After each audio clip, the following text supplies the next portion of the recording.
గోవు నిత్యవసరాల్లో మనకి పాడి పంట. పాడి పంట గోవు మూలానే మనకి లభ్యమవుతాయి. గోవు మనం రక్షించడం మూలానే, గోవుని మనం సేవ్ చేయడం మూలానే, గోవుని మనం కరెక్ట్‌గా పెంచడం మూలానే గోవు మనకి అనేక విధాలుగా ఉపయోగిస్తుంది. ముఖ్యంగా వ్యవసాయానికి గోవు అవసరం. గోవు అంటే వృషభం. వృషభం గోవు యొక్క సంతానం.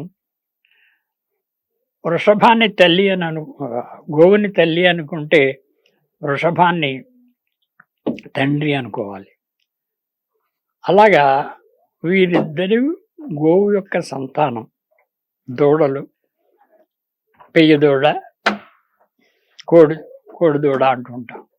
వాటి దూడలు ఇవన్నీ కూడా గో సంతతి.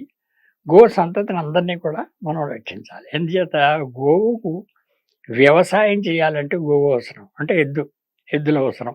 ఎద్దులు ఉంటే నాగలితో దున్ని భూమిని సాగు చేసి దాంట్లో పంటలు పండిస్తే, దాంట్లో మన పంటలన్నీ పండితే నవధాన్యాలు, ధాన్యం, ఈ పంటలన్నీ కూడా ఏ ఏ మీకు ఏ పంట కావాలన్నా, ఏ ఆకుకూరలు కావాలన్నా ఏదైనా కూడా భూమిని దున్ని దాంట్లోంచి మనం పండించవలసిన అవసరం ఉంది.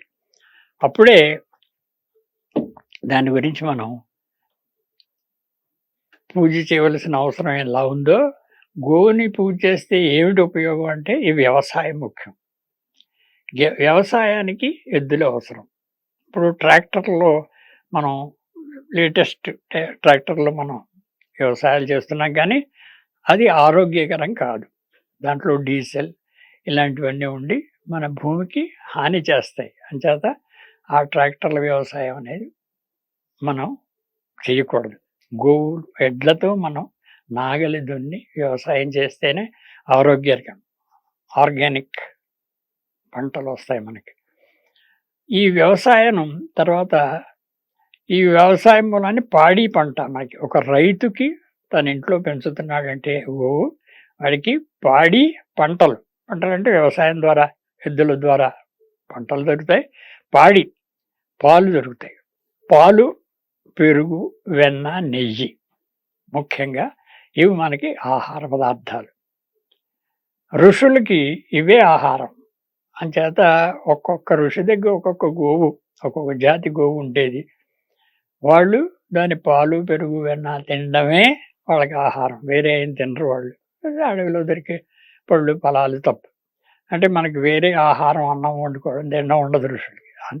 సో గోవును ఆధారపడేది ఈ ఋషులు కూడా గోవు మీదే ఆధారపడతారు.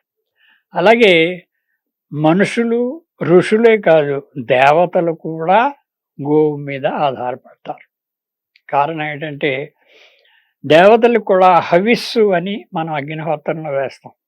ఆవు నెయ్యి, గోమయంతో చేసిన పిడకలతో అగ్నిహోత్రం వేస్తాం. ఈ పదార్థాలన్నీ గోవుకి సంబంధించినవే మనం వాడాలి. అంటే పాలు అని అంటే ముఖ్యంగా గోవు యొక్క క్షీరం, గోక్షీరం అనే ఆవు ఇచ్చే పాలనే అర్థం. మిగిలిన జంతువులు ఇచ్చే పాలు కాదు. పైగా దీన్ని అమృతం అని కూడా అన్నారు. స్వర్గంలో అమృతం ఎలా ఉంటుందో మన భూలోకంలో ఆవు పాలే అమృతం. సో ఈ హవిస్సుని పాలు, పెరుగు, నెయ్యి, వెన్న, నెయ్యి ఇవన్నీ కూడా మనం అగ్నిహోత్రంలో వేస్తే అగ్నిహోత్రుడు వాళ్ళకి, దేవతలకి ఆహారంగా అందిస్తాడు. అంచేత దేవతలు కూడా, అందుకే ముక్కోటి దేవతలు కూడా గోవు మీద ఆధారపడి ఉన్నారు. వాళ్ళకి ఆహారం కావాలంటే గోవు కావాలి. వాళ్ళు ఇంకో పాలు, ఇంకో పెరుగు పెడితే తినరు వాళ్ళు. గోఘృతం చేత ఈ అగ్నిహోత్రంలో వేయడానికి ఆవు నెయ్యే కావాలి. వేరే ఏది వాడకూడదు కూడా. తర్వాత ఒక యజ్ఞం, ఒక హోమం ఇలాంటి క్రతువులు చేయవలసి వచ్చినప్పుడు పంచగవ్యాలు అంటే చెప్పుకున్నాం. పాలు, పెరుగు, నెయ్యి, గోమయం, గోమూత్రం ఈ 5 కలిసి సమాన పాళ్లలో తయారు చేసి పంచగవ్యం అనే ఒక పదార్థాన్ని తయారు చేస్తారు. ఈ పంచగవ్యాల ప్రాసన, పంచగవ్యాలు మనం తీసుకుందే యజ్ఞానికి అర్హత లేదు మనకి. సో, యజ్ఞం చేసే ప్రతి వాళ్ళు ఋత్విక్కులు, యజమాని ఈ పంచగవ్య ప్రాసన చేసి యజ్ఞం మొదలుపెట్టాలి. లేకపోతే అది యజ్ఞం కాదు, దానికి ఫలితం ఉండదు. ఈ యజ్ఞాల మూలాన్ని, వీటి మూలాన్ని ఏమిటి మనకి లాభం? దీంట్లోంచి మనం నెయ్యి వేస్తే, ఆవు పిడకలతో అగ్నిహోత్రం వేస్తే దాంట్లోంచి వచ్చే పొగ పైకెళ్ళి మనకి మేఘాలుగా, వర్షంగా పడుతుంది. ఆ వర్షం మళ్ళీ మనకి వ్యవసాయానికి ఉపయోగిస్తుంది. సో, ఈ సైకిల్ దీన్ని మనమంతా కూడా క్షుణ్ణంగా తెలుసుకున్నట్లయితే గోవు యొక్క ఉపయోగాలు ఏమిటి అనేది ప్రతి వాళ్ళకి తెలుస్తుంది. అది తెలిసినా తెలియకపోయినా ఇది ఒక శాస్త్రం, ఇది ఒక వేద విధి, ఇది వేదంలో చెప్పింది కాబట్టి మనం ప్రతి వాళ్ళు తూచా తప్పకుండా దీన్ని మనం ఆచరించాలి. ఇలా గోవుని గురించి విషయాలు తెలుసుకుని యజ్ఞహోత్రాలు, హోమాలు చేయడం, ఈ వ్యవసాయం చేయడం, వ్యవసాయానికి మళ్ళీ ఈ ఎద్దులను ఉపయోగించుకోవడం, ఆ తర్వాత ఆ పండిన పంటలు ఇంటికి తీసుకురావాలంటే బరువులు మోసే ఎడ్లు కావాలి, ఎడ్ల బండ్లు కావాలి. ఆ బండ్లలో మనకి ఆహారం ఇంటికి తీసుకొస్తాం. అంటే పూర్వం ఒక గోవు ఉంటే అది ఒక ధనం, గోధనం అనేవారు. ఎన్ని గోవులు ఉన్నాయి వీళ్ళింట్లో, వీళ్ళకి ఎంత ఐశ్వర్యం ఉండాలంటే గోవు ఉండాలి. అసలు గోవు లేని ఇల్లు ఇల్లే కాదు, అదొక శ్మశానం అన్నమాట. ప్రతి ఇంట్లోనూ గోవు ఉండాలి, ప్రతి ఇంట్లోనూ గోవుని రోజు పోషించాలి మనం అని పూర్వ శాస్త్రం. అప్పటి నుంచి అలా ఉంది. తర్వాత మనం ఏదో అపార్ట్మెంట్ కల్చర్ వచ్చి గోవుని పోషించలేకపోతున్నాం, పెట్టుకోవడానికి స్థలం లేదు, దాన్ని చూసే మనుషులు లేరు, ఎన్నో కారణాలు చెప్పినా కూడా ఆ గోవుకి చేసిన సేవ మూలాన్ని మనకి ఎంత ఉపయోగం ఉందో అది ప్రతి వాళ్ళు అనుభవపూర్వకంగా తెలుసుకోవాలి. గోవు మనకి అన్ని విధాలా సహకరిస్తుంది మన నిత్య జీవితంలో. పైగా మనం బతికుండగానే కాదు, మనం మరణించిన తర్వాత కూడా మన స్వర్గానికి తీసుకెళ్ళాలంటే గోవు అవసరం.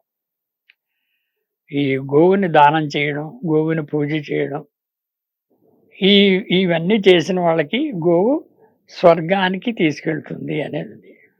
Cow is a passport to heaven. ఒక మెట్లు తీసుకెళ్ళాలంటే గోవు కావాలి ప్రతి వాళ్ళకి. అంచేత స్వర్గాన్ని కూడా ప్రాప్తిస్తుంది కాబట్టి మనకి ఈ జగన్మాతని తప్పకుండా మనం పూజ చేయాలి. ఈ గోవు గురించి ఎంత చెప్పినా చాలా తక్కువ. ఎంచేతంటే అనుభవపూర్వకంగా ఈ గ్రంథాలు చదివి, ఇది వేదాలు, ఉపనిషత్తులు, పురాణాలు, అష్టాదశ పురాణాలు, ఏ గ్రంథం తీసినా గోవు గురించి లేకుండా ఎక్కడా లేదు. మనకు తెలిసింది ఒకటే, ఆవు పాలిస్తుంది అంటే, అంతవరకునే మనం. గోవుని ఎలా పోషించాలి? ఇప్పుడు మీకు అపార్ట్మెంట్, గోవుని పెట్టుకోవడానికి చోటు లేదు, గోశాలకి వెళ్ళండి, గోవుని అక్కడ పెట్టండి, గోవుని అక్కడ పూజించండి, గోవుని అక్కడ ఆరాధించండి. అలాగా గోవుని మనం ఏ విధంగానైనా సరే, రోడ్డు మీద కనిపిస్తే దండం పెట్టండి, రోడ్డు మీద కనిపిస్తే ఒక ఆహారం పెట్టండి. ఏ విధంగా చేసినా కూడా గో సేవ అవుతుంది, గో రక్షణ అవుతుంది, గోవుని మనం రక్షించిన వాళ్ళం అవుతాం.